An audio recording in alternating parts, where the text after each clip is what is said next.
تو بابا جی نے کہا کہ سب سے پہلے تو مجھے آپ کے اس سوال کا نا میں سمجھ نہیں پا رہا کہ اسلام آباد سے کیا مراد ہے اور پنڈی سے کیا مراد ہے. تو جس شخص کا عالم یہ ہو کہ وہ ان سے اتنا لا تعلق ہو کہ ان کو یہ بھی جو ہے نا وہ نہیں تھا کہ پنڈی سے کیا مراد ہے اور اسلام آباد سے کیا مراد ہے, تو وہ کیسے اشاروں پر چل سکتے ہیں؟ ہاں اشاروں پر چل رہے تھے, لیکن وہ اللہ اور رسول کے اشاروں پر. الحمدللہ. ہاں یہ بات ضرور ہے کہ جب بھی آپ نکلتے ہیں تو آپ کے نکلنے سے کسی کو فائدہ ہوتا ہے, کسی کو نقصان ہوتا ہے. تو جو فائدے والے ہوتے ہیں وہ خوش ہوتے ہیں, جو نقصان والے ہوتے ہیں وہ کہتا ہے کہ چابی دی گئی اور یہ فلاں نے بٹایا. اس وقت تو یہ بیچارے خود بھی اسی کشمکش میں ہیں. وہ نون لیگ والے کہتے ہیں یہ جو ہے نا پی ٹی آئی کو ریلیف مل رہا تھا تو انہوں نے بٹایا. پی ٹی آئی والے کہہ رہے ہیں کہ نون لیگ جو ہے نا وہ اب ان کو آہستہ آہستہ عدالتی فیصلے کے بعد لگ رہا ہے کہ مشکل میں ہیں تو انہوں نے بٹایا. یہ بھی ٹیم ہے, یہ خود بھی فیصلہ نہیں کر پاتی کہ انہوں نے بٹایا کہ انہوں نے بٹایا. لیکن ہم الحمدللہ اندر سے مطمئن ہے کہ ہم صرف اور صرف مظلوم اپنے بھائیوں کے لیے, اور آج بھی اس کی کل دلیل یہ ہے آج بھی ہمارے جنرل مطالبات ہے فلسطین کے حوالے سے ہیں, وہ شاید سارے پارٹیوں کے ہو, وہ آج مانے جائیں تو ہم مطلب یہاں سے چلے جاتے ہیں. تو اس میں پھر تو پر وہ باتیں نہیں رہی کہ ہم کو اشارہ کس نے دیا, ہم بیٹھے کس لیے ہے. ہاں اگر ہمارا مطالبہ یہ تھا کہ نہیں ہم ججوں کے فیصلہ نہیں ماننے والے, ہم جو ہے نا یہ نہیں کرنے والے 9 مئی کے واقعات میں یہ کرو, تو عموماً یہ رائے بھی پائی جاتی ہے کہ دیکھیں آپ پی ٹی آئی کے اوپر ابھی آپ الیکشن میں دیکھ لیں اور اس کے بعد کس طرح سے ان کے کہیں پہ بھی کوئی ان کے جلسے رکھے جائیں اس کو فوراً منع کر دیا جاتا ہے. لیکن تحریک لبیک پاکستان کو ہر دفعہ اجازت دے دی جاتی ہے, اور خاص طور پر فیض آباد کے اس مقام پر جو کہ اسلام آباد کا داخلی اور خارجی راستہ ہے وہاں پر دی جاتی ہے. نہیں, بات اس وجہ سے غلط ہے کہ ہمیں اجازت کبھی بھی نہیں دی جاتی. ہمیں تو عام کانفرنس کی بھی اجازت نہیں دی جاتی, اور ہمیں اگر ان کی جو ہے نا علم میں نہ ہو تو وہ ڈی سی نے جو وائرل کیا ہے نا, جو ہمیں اجازت نامہ ہمارا منسوخ ہے اس کو بھی وائرل کیا ہے. اور ڈاکٹر صاحبہ میں آپ کے علم میں لے آؤں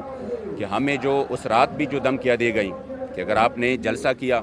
اور آپ یہاں پہ آئے تو یہ نہیں کرنے دیں گے, وہ نہیں کرنے دیں گے, ہم اس طرح ایکشن لیں. میں یقین سے کہتا ہوں یہ دھمکیاں اگر ان کو مل جاتی, انہوں نے شاید پارٹی بھی چھوڑنی تھی, جلسہ تو دور کی بات ہے. وہ اپنی بے حسی کو اور اپنی کمزوری کو پھر ہمارے اوپر ڈالتے ہیں کہ دیکھو ان کو اجازت دی جاتی ہے. نہیں, ہم آ جاتے ہیں الحمدللہ, اور ہم جو ہے نا ایک فیصلہ جب ہمارے امیر محترم کرتے ہیں تو پھر ہم آ جاتے ہیں. اس کے لیے جب ان کو کوئی اس طرح کے وہ مل جاتا ہے تو یہ آگے سے بجائے اس کے کہ وہ آگے کہ چلو ہم نے جلسہ کرنا ہے تو یہ اسی وقت بیک فٹ پہ چلے جاتے ہیں, آگے سے کہتے ہیں دیکھو اس کو جو ہے نا وہ چھوڑتے ہیں, ہمیں نہیں چھوڑتے. ہمیں کہاں پہ چھوڑتے ہیں؟ ہم اگر لاہور سے پرامن طور پر نکلے وزیر آباد تک لاشیں دیکھ جو ہے نا اس طرح ان کو اجازت دی جاتی ہے. ہم ہزاروں شل کا مقابلہ کر کے بیٹھ جائیں تو کہتے ہیں ان کو اجازت دی جاتی ہے. اصل میں الحمدللہ ہمارے کارکن پرعزم آپ یعنی کہ آپ کو دھمکیاں دی گئی, تھریٹس دیے گئے, اس طرح کچھ ہونے کے باوجود بھی آپ لوگ ہمت اور جرت کر کے یہاں پر تشریف لے آئے ہیں. تو یہ بتائیں, عموماً عوام میں ایک سوال پایا جاتا ہے کہ اس قدر مہنگائی ہو گئی ہے یہاں پر حکمران کے خلاف, تب تو تحریک لبیک پاکستان نے کوئی سٹیپ نہیں لیا سوائے یہ کہ بیانات دیے یا اخبارات میں ہم خبریں دیکھتے ہیں. لیکن اب فلسطین والے مسئلے پہ 1 سال بعد یہ آ گئی ہے, تو اب مہنگائی پہ آپ نے کیوں کوئی ایکشن نہیں لیا؟ محترمہ, ہم نے مہنگائی کے خلاف پاکستان کی تاریخ ساز پاکستان بچاؤ مارچ کراچی سے لے کر ہم سرائے عالمگیر تک آ گئے تھے, اور یہ لاکھوں لوگوں کے ساتھ آئے تھے, اور ہم نے 1 مہینہ روڈوں پہ گزارا, اور وہ بھی گرمی میں, شدید گرمی میں. لیکن ہمارے بارے میں صرف مصیبت یہ ہے کہ ہمارے بارے میں یہ لوگ نہ جانتے ہیں, نہ ہمارے جو ہے نا اسی طریقے سے ہماری یعنی جلسوں کی یا ہماری مارچ کی وہ میڈیا رپورٹ کرتا ہے, اور اس کو جو ہے نا وہ کوئی یعنی ہمارے ساتھ اس طرح ہوتا رہتا ہے. لیکن الحمدللہ اسی پاکستان بچاؤ مارچ میں جب ہم نکلے, وہ مہنگائی کے خلاف بھی تھا, وہ پیٹرول کم کرنے کے خلاف بھی تھا, لیکن انہی لوگوں نے پھر سب سے زیادہ اعتراضات ہمارے اوپر کیے کہ پتہ نہیں ان کو پھر کس نے اشارہ کیا, حالانکہ وہ نون لیگ کی حکومت تھی, ان کو اشارہ پتہ نہیں کس نے کیا, اور اب جو ہے نا وہ نکلے ہیں. حالانکہ جب ہم نکلے ہمارے ساتھ معاہدے ہوئے, اسی معاہدوں کی نسبت الحمدللہ جو ہم نے مطالبے رکھے تھے اسی وقت, تو اس کے بعد وہ پیٹرول کا ریٹ بھی کم ہوا, اور جو حکومت نے ہمارے ساتھ معاہدے کی مطالبات ہمارے مانے تھے اس میں کچھ پر عمل بھی ہوا. تو اتنی بڑی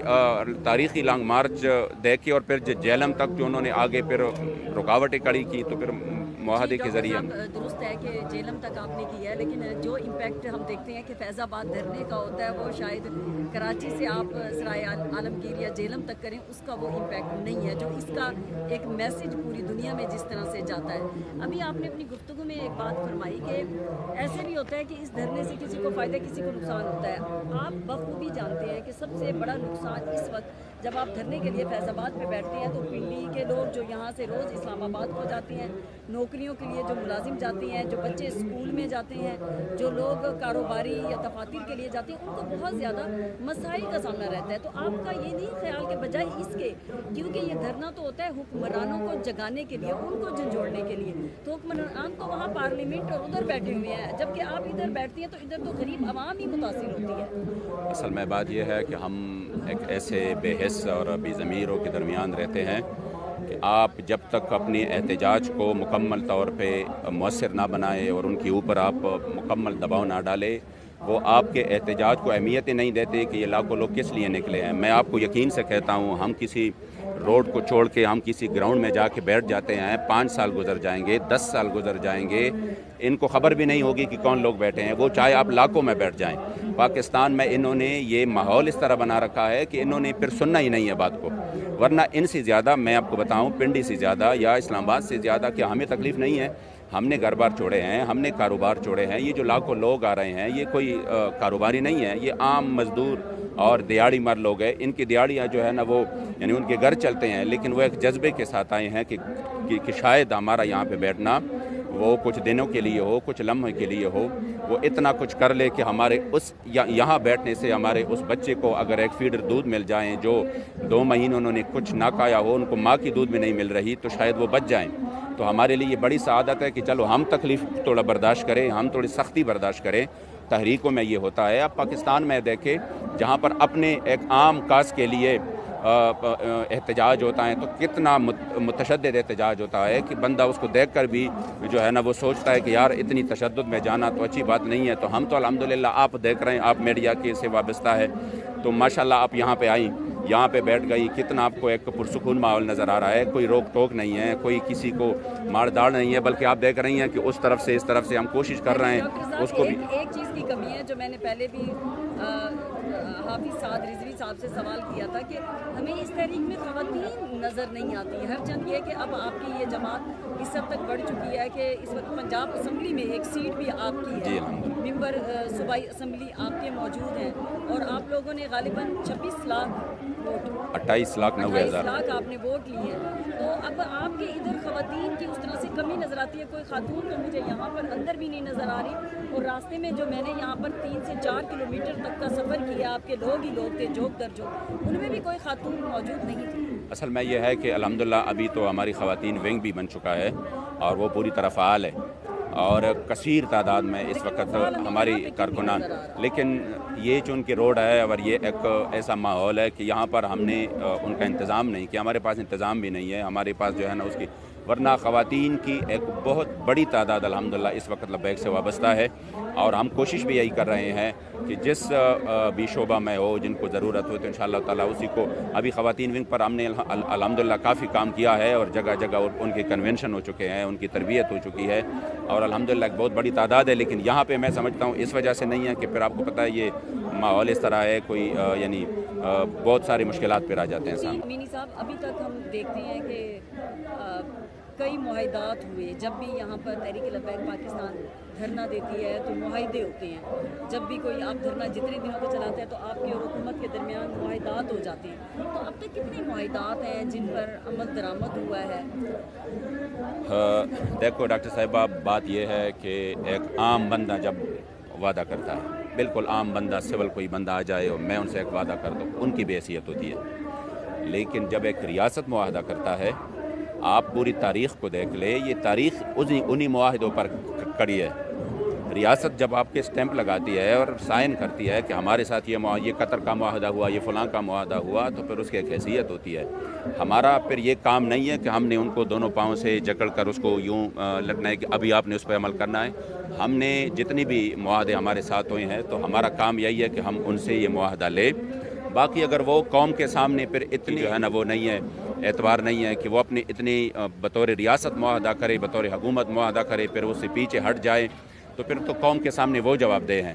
ہم تو جو کچھ کر سکتے ہیں, جہاں تک کر سکتے ہیں وہ ہم کرتے ہیں. ہم نے الحمدللہ بابا جی کے وقت سے جب بھی یہاں پر بیٹھے ہیں اور ان سے ایک مطالبہ کیا ہے, ہم نے لچک بھی دکھائی ہے, ہم نے بات کو ختم کرنے کے لیے بہت زیادہ جو ہے نا محنت بھی کی ہے, کوشش بھی کی ہے. وہ اگر پھر انہیں معاہدوں پر عمل نہیں کرتا تو پھر اس کا تو یہ نہیں ہے کہ پھر ہم جو ہے نا وہ کلاشنکوف لے کے اس کے سر پہ بیٹھ جائے کہ دیکھو اتنے بڑے اگر وعدہ شکن یہ لوگ ہیں تو پھر قوم تو ان کا اصل چہرہ جانے. بس یہی ہے کہ کم از کم قوم کو ایک پیغام تو مل جائے نا کہ یہ کتنے وعدہ خلافی کر رہے ہیں. تو ڈاکٹر صاحب, اب جو ابھی آپ کہہ رہے ہیں مذاکرات چل رہے ہیں, تو کیا اس میں کتنی حد تک آپ کو یقین ہے کہ آپ کو کتنے دن یہاں پر بیٹھنا پڑے گا؟ چونکہ اب 9 محرم کی رات بھی سر پر آن پہنچی ہے اور 10 محرم اور خاص طور پر لوگ مجالس کے لیے اور جاتے ہیں عبادت گاہوں کی طرف, تو ان کو بھی بہت زیادہ مشکلات کا سامنا ہے. سب سے پہلے بات تو یہ ہے کہ یہاں پر جو روڈ جس کے اوپر ہم ہے اس طرح کوئی زیادہ ان کے لیے رکاوٹ نہیں ہے. اگر ان کا جلوس بھی جاتا ہے تو امیر محترم نے ہم سے یہاں پہ فرمایا تھا کہ اگر ان کا جلوس بھی جاتا ہے تو ہم نے ان کو لبیک یا حسین کے نعروں میں رخصت کرنا ہے. ہم نے ان کے آگے کوئی رکاوٹ نہیں ڈالنا, ہم نے کوئی, بلکہ ہم نے لبیک یا حسین کی, ان کی یہ حسینی مشن ہے اور اپنی مظلوموں کے ساتھ جو ہے نا ہونا اور ان کے لیے آواز اٹھانا. تو یہ اگر ہمارے معاہدے ہمارے مطالبات پر وہ عمل نہیں کرتے اور وہ یعنی اس کو اہمیت ہی نہیں دیتے تو آپ یقین کریں پھر ہم بیٹھے ہیں. وہ پھر یہ جس طریقے سے بھی ان کا ذہن ہو, ہم ہر چیز کے لیے پھر ذہنی طور پر تیار ہیں. ہم اس کے لیے بھی تیار ہے کہ ہم یہ سال بٹائیں ادھر, اور ہم اس کے لیے بھی تیار ہے کہ کل کو ہمیں رخصت کر دیں. آپ پورے مطلب تیاری کر کے آئے ہیں اس وقت کہ اگر 1 سال بھی بیٹھنا پڑا تو آپ کے یہ تینوں ذہنی طور پر الحمدللہ ہم ہر چیز کے لیے تیار ہیں, اور باقی اللہ اور رسول کے لیے نکلے ہیں تو بس انشاءاللہ تعالی ہمارا کام چلتا ہے پھر. بہت شکریہ. جی شکریہ.